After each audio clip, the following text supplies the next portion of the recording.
Halo guys, kembali lagi di channel Investor Logis.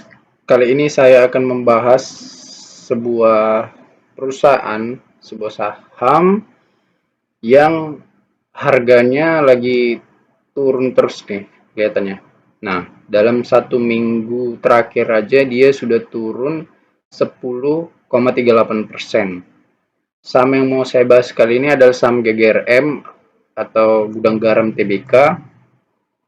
Nah, saya sudah mendownload laporan keuangan kuartal 2 yang baru keluar dari website perusahaan.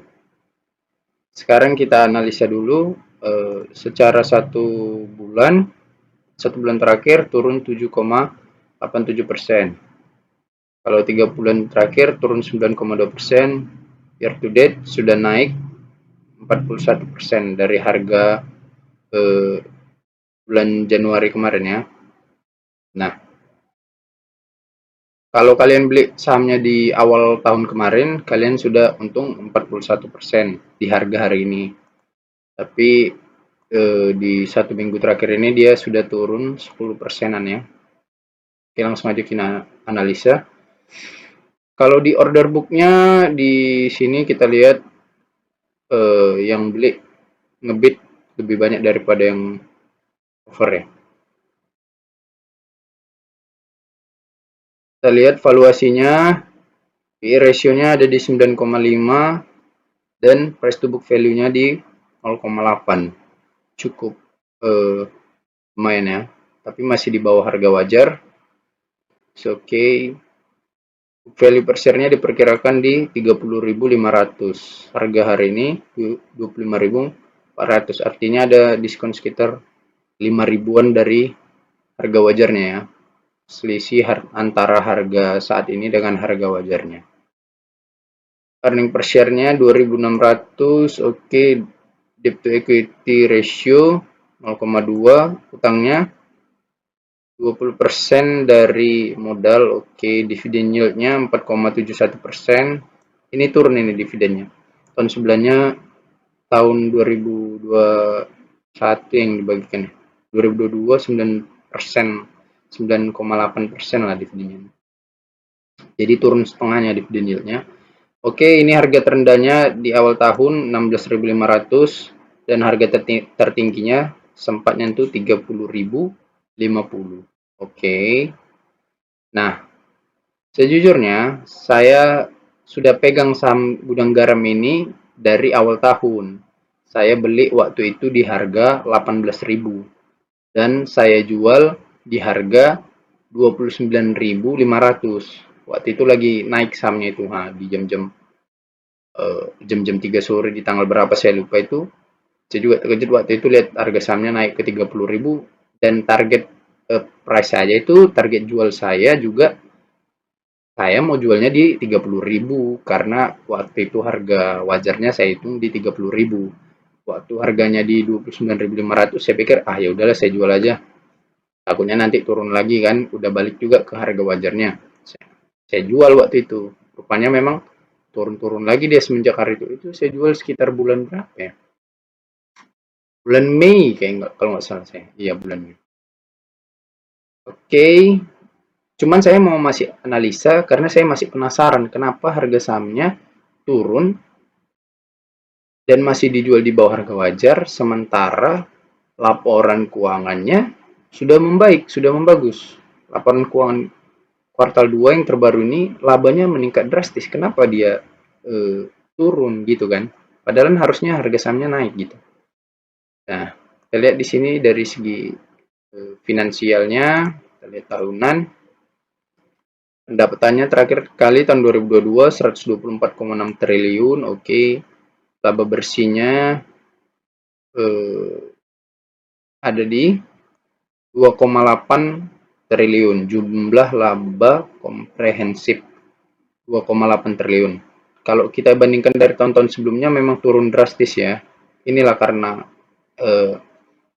isu negatif dari kenaikan cukai rokok. Jadi investor menilai ini suatu hal yang negatif dan juga ya memang terwujud dalam laporan keuangannya, labanya turun drastis kan. Dari tahun 2021 5,7 triliun turun ke 2,8 triliun.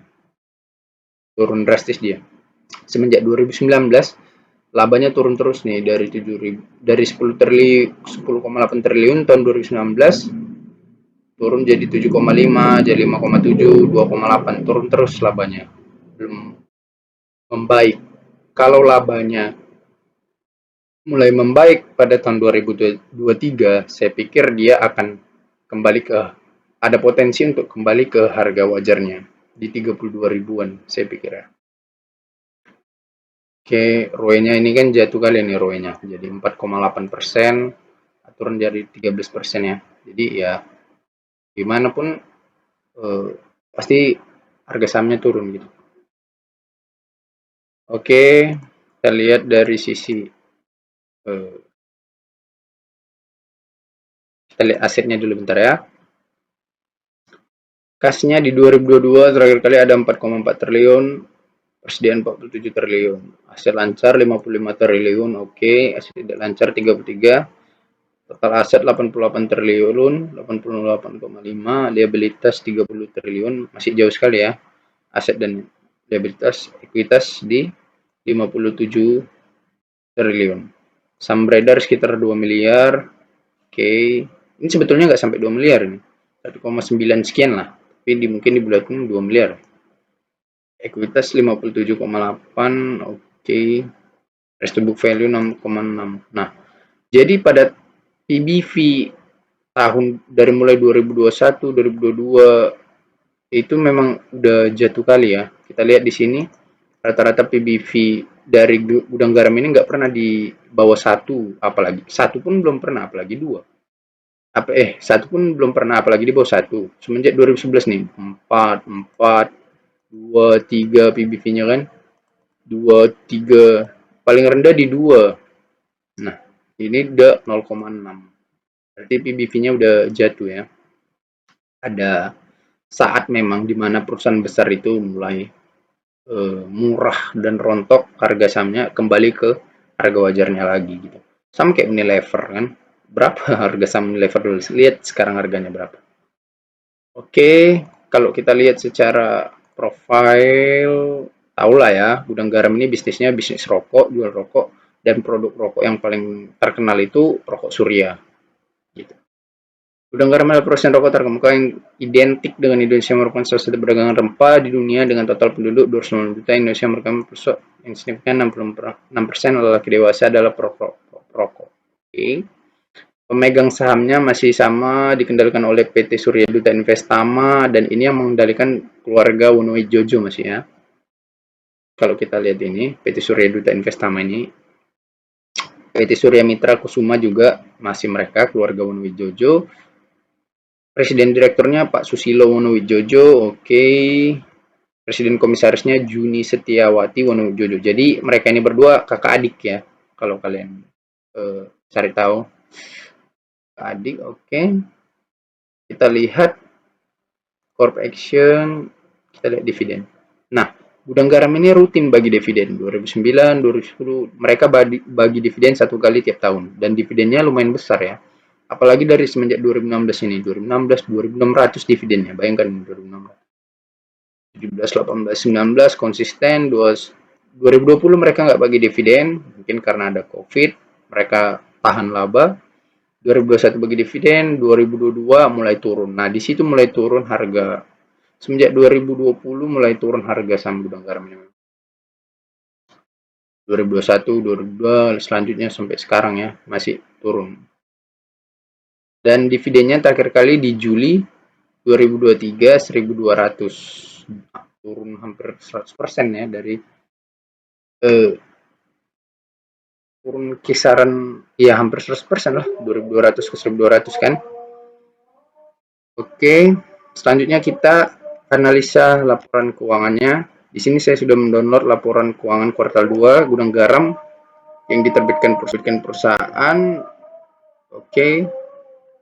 Kita lihat di sini perbandingannya dengan 31 Desember 2022. 37 Juni 2023 sini ya. Kas dan setara kasnya naik dari 4,4 jadi 4,6 triliun. Piutang usaha naik, persediaan yang turun dari 47,6 triliun ke 41,7, turun sekitar 6 triliun. Oke, jadi total aset lancarnya turun 5 triliun ya, sekitar segitu ya. Oke. Aset tidak lancarnya naik 1 triliun, total aset 88,84 turun sekitar 5 triliun ya. Nah, yang disebabkan oleh dari tadi persediaan. Jadi total aset turun karena persediaan gitu ya. Persediaannya turun, berkurang persediaan. Betulnya kalau persediaan turun artinya barang yang dijual naik, kan gitu logika dasarnya.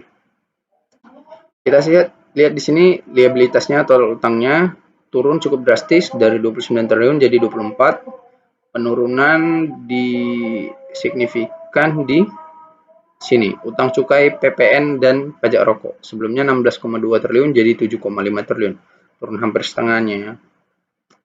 Nah, liabilitasnya juga turun, hal yang bagus berarti catat ya.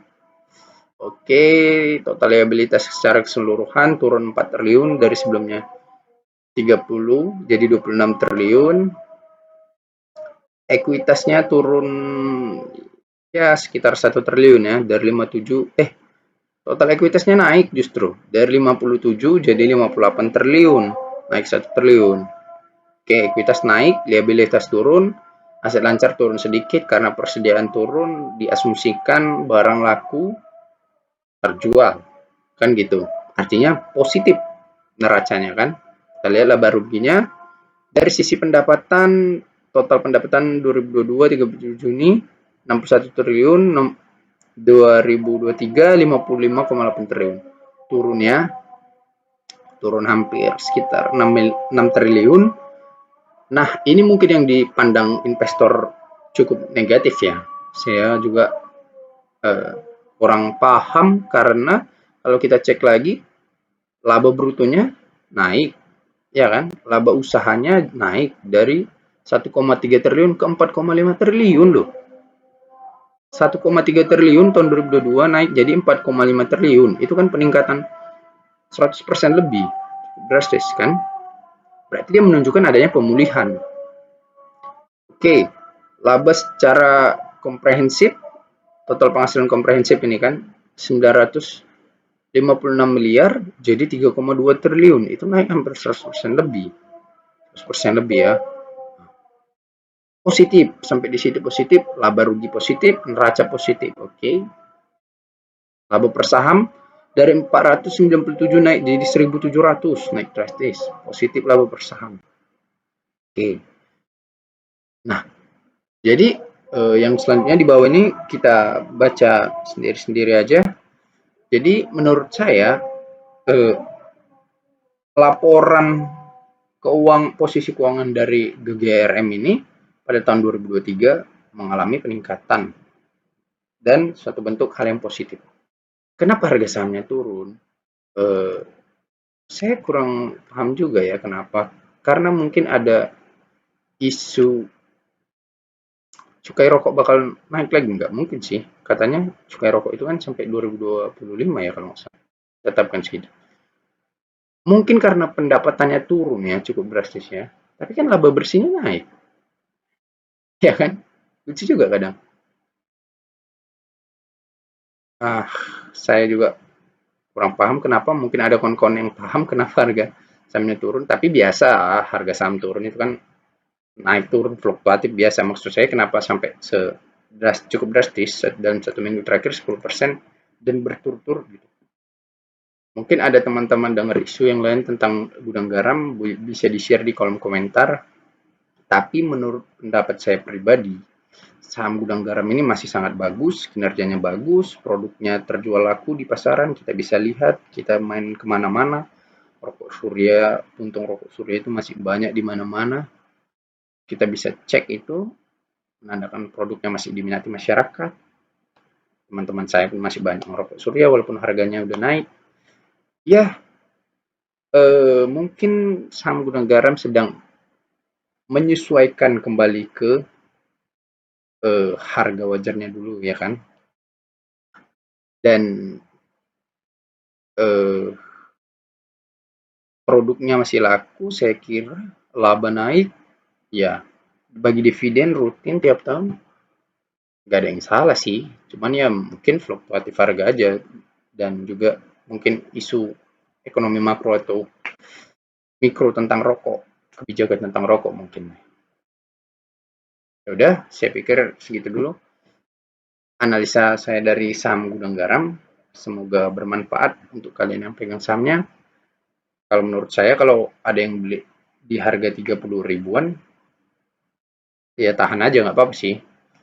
Karena menurut saya pasti dia akan balik lagi ke situ. Tapi kalau yang mau beli, mau masuk ya silakan juga.